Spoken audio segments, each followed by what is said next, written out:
You wake up at 6:30 a.m.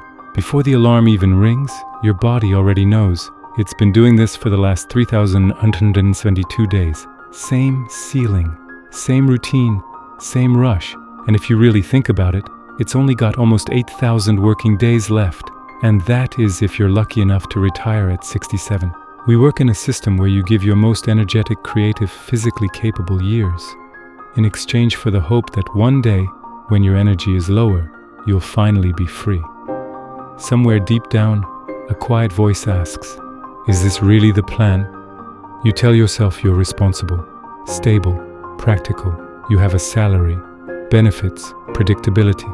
But here is the uncomfortable truth. Your salary was designed to keep you broke, not wealthy. Not broke as in $0. Broke as in dependent, predictable, contained.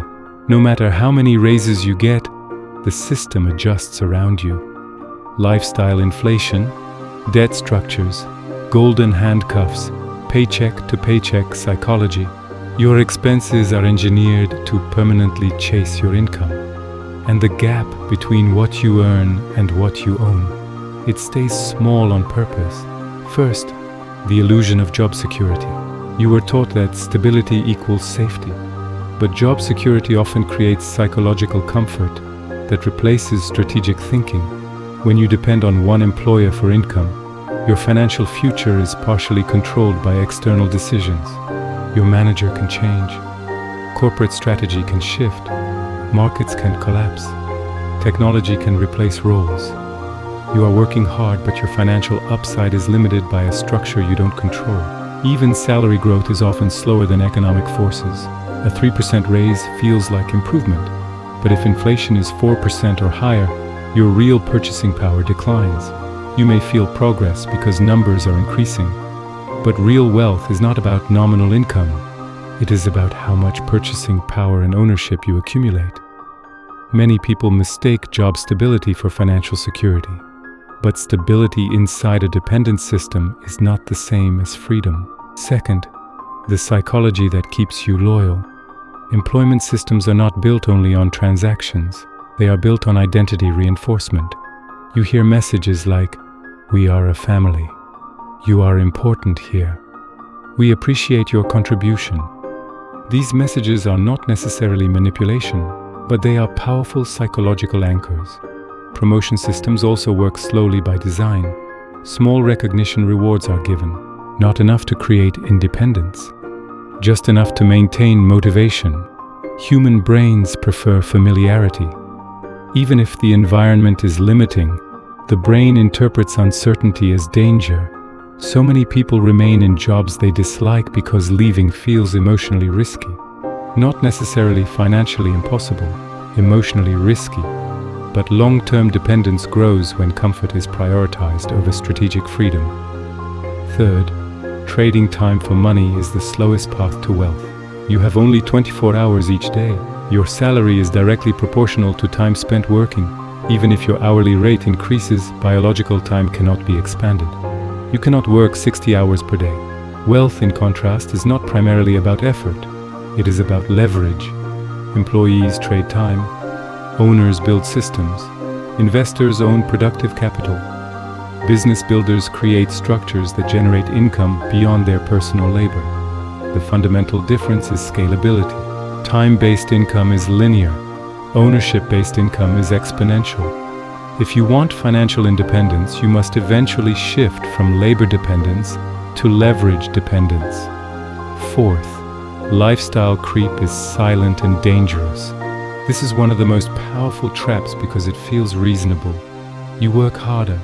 You deserve comfort. You get a raise. You upgrade your car. You move to a nicer apartment. You subscribe to more entertainment services. You travel more. Nothing extreme happens. Just gradual improvement in lifestyle. This is lifestyle inflation. The danger is not comfort itself. The danger is structural expansion of expenses whenever income increases. If expenses grow at the same rate as income, wealth accumulation becomes almost impossible. Because wealth is not about how much you earn. It is about how much you keep and invest. Without surplus capital, investment is limited. Without investment, ownership is limited. Without ownership, long-term financial independence is impossible. Fifth, debt as a psychological control mechanism. Debt is not only a financial instrument, it is also a behavioral influence system. When you owe money monthly, your risk tolerance changes. Quitting a job becomes frightening. Starting a business feels irresponsible. Taking career risks becomes emotionally uncomfortable. Debt creates obligation loops. Credit cards encourage consumption now and payment later. Car loans make mobility dependent. Mortgages lock long-term income commitments. None of these are inherently evil, but excessive debt reduces strategic freedom. The more fixed payments you have, the less flexible your life becomes. The system does not necessarily need you poor. It needs you predictable. Predictable workers, predictable consumers, predictable decision patterns. So how do you break this structure? Start by attacking the income-to-expense gap. This is your primary financial battlefield. If you earn more, do not immediately upgrade lifestyle. Delay gratification. Build a buffer between income and spending. That gap is not just money, it is strategic freedom. Redirect surplus money into assets. Money sitting idle loses value over time. Invest in productive assets, business ownership, equity, skill development that increases future earning power. Assets should work even when you are resting. Build additional income streams. Relying on one paycheck creates vulnerability. A second income stream creates psychological and financial strength. It does not need to be large. It only needs to start. Consistency matters more than size in the beginning. Upgrade leverage, not just salary.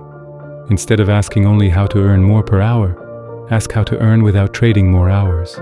Technology, automation, investment capital, teams, ownership. Leverage multiplies output without multiplying time. Detach your identity from your job title. You are not your position. You are not your company.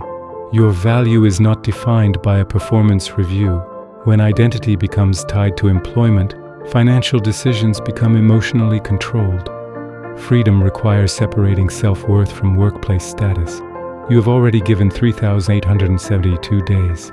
You may have around 8,000 working days left, if everything goes perfectly. Most people will spend them maintaining dependence. You do not have to. You can widen the gap, redirect your money, build assets, create leverage, slowly replace dependence with control. The system doesn't hate you, it simply rewards predictability. But freedom belongs to those who become strategically unpredictable. The real question is not whether you should work. The real question is this: will your remaining working days be spent maintaining survival, or building something that one day makes work optional?